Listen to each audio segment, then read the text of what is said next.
C'est l'émoi, la consternation pour la famille des forces armées camerounaises en général et la famille du sergent-chef Ousmane Abba en particulier qui a jeté l'éponge le soir du 4 août 2016 de suite d'un accident de la circulation au cours d'une mission commandée dénommée Émergence 3 sur la nationale numéro 1 au lieu du Rabinga en partance vers Ngaoundéré. Une mission dont l'optique est la sauvegarde de l'intégrité territoriale et la protection des personnes et de leurs biens. Il est tombé arme à la main dans la lutte acharnée du gouvernement pour la paix.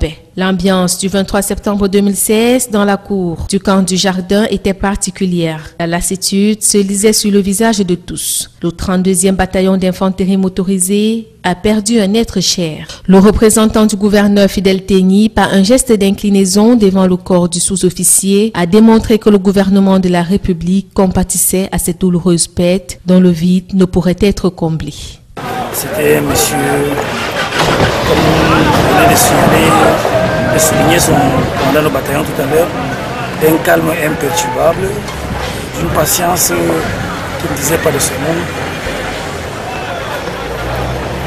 Le destin a décidé ainsi, Allah a décidé l'arracher entre nos mains. Malgré tous les efforts fournis par le haut commandement et ses camarades, Dieu a décidé qu'il s'en aille, qu'il se repose en paix et puis nous tous nous sommes appelés à suivre le même chemin. Le sergent-chef Ousmane Abba est né en 1979 à Kolofata, dans le Mayo-Sava, à l'extrême nord du pays. Du haut de ses 36 ans d'âge, il a passé 15 années au service de l'armée et de la nation. Il a lutté pour la récupération de la presqu'île de Bakassi. Il a combattu le phénomène des coupeurs de route et les attaques perpétrées par la secte Boko Haram. Aujourd'hui, il laisse une veuve et 3 enfants.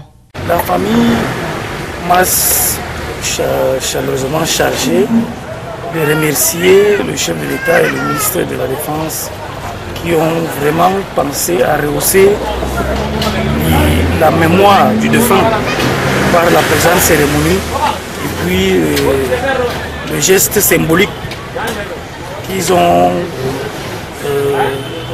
envoyé au niveau à l'endroit de la famille pour les obsèques du défunt. De grâce, que la terre de nos aïeux lui soit légère.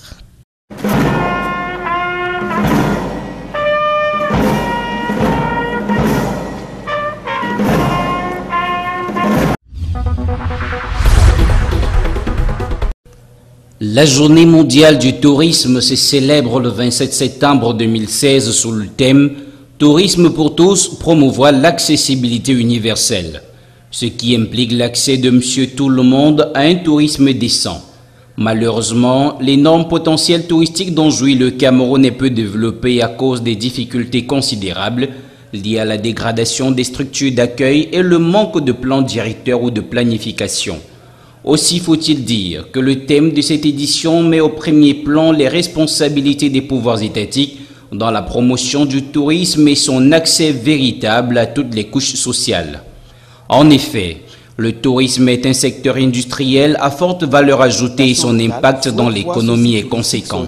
Cette industrie englobe plusieurs professions, notamment la restauration, l'hôtellerie, les agences de tourisme, les loisirs, le transport, qui sont pourvoyeurs d'un grand nombre d'emplois dans le secteur formel et informel. Toute chose qui passe par l'accentuation de la communication médiatique en faveur de la vulgarisation des sites touristiques. Une démarche qui reste médiocre pour ne pas dire nulle au Cameroun. Il y a donc lieu de se poser la question de savoir si le ministère du Tourisme dispose d'un budget pour cela. Par ailleurs, les coûts de visite et de transport pour certains sites ne sont accessibles qu'à une frange de la population. Toujours au rang des entraves au tourisme apparaissent l'insuffisance des infrastructures routières, la rareté des mesures d'accompagnement de l'activité touristique, puisque les redressements fiscaux que connaissent les accompagnatrices du tourisme comme les petites et moyennes entreprises et les difficultés d'accès au crédit témoignent du combat qu'elles doivent mener pour se pérenniser. À cela s'ajoutent les problèmes d'insécurité surtout dans l'extrême nord du Cameroun avec la secte Boko Haram. Des problèmes qui empêchent le public camerounais à bénéficier des retombées juteuses du tourisme. Le défi est alors d'envisager quelques solutions parmi lesquelles l'augmentation du budget octroyé au ministère du Tourisme. Aussi, le gouvernement pourrait mettre en place une approche multisectorielle impliquant tous les ministères dans le développement du tourisme, sans oublier l'intensification de la lutte contre la corruption.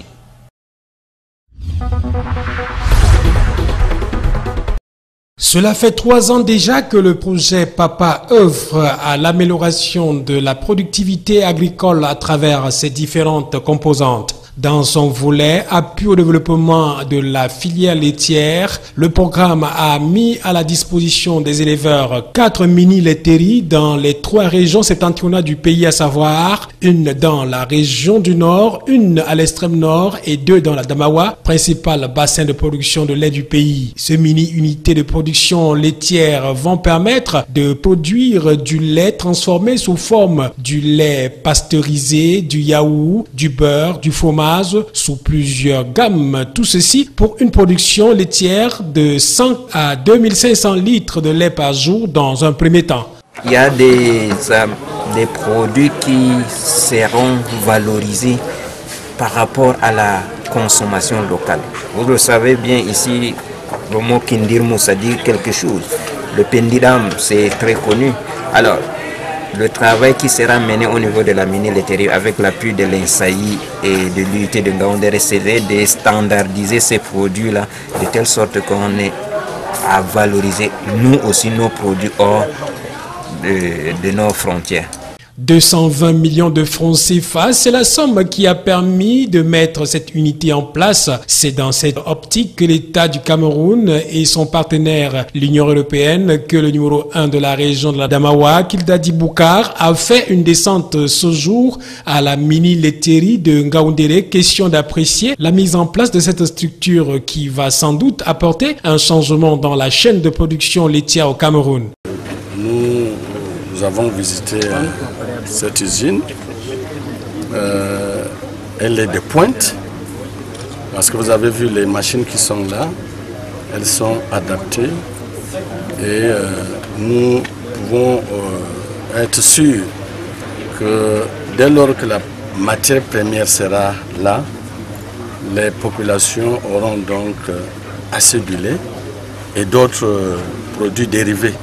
Plusieurs projets ont déjà vu le jour avec le programme dans la région de la Damawa, dont des centaines, dont des centres de collecte de lait. Il ne reste plus qu'aux acteurs de la chaîne de production laitière de tout mettre en œuvre pour ravitailler le pays, voire toute la sous-région Afrique centrale.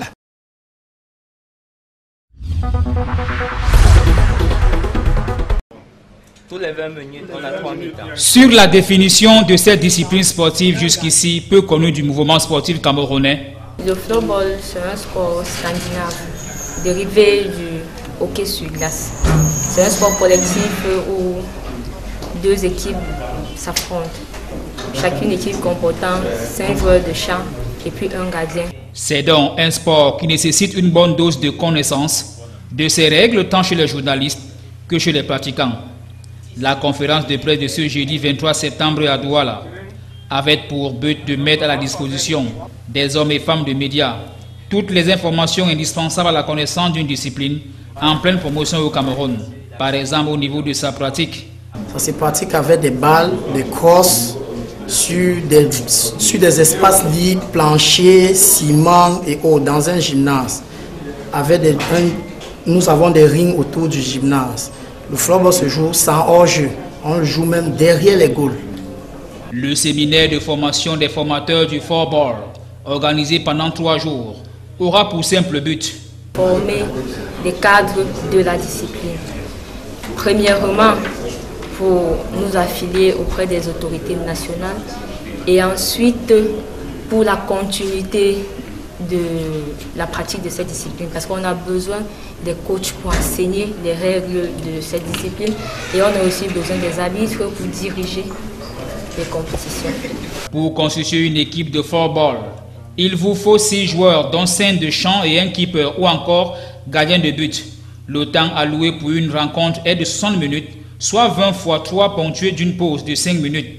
Au Cameroun, la discipline se pratique encore sous le couvert de la Cameroun Floorball Association, CFA, une association qui attend toujours son agrément des mains du ministère des Sports et de l'Éducation physique afin d'élargir son champ d'action dans d'autres régions du Cameroun.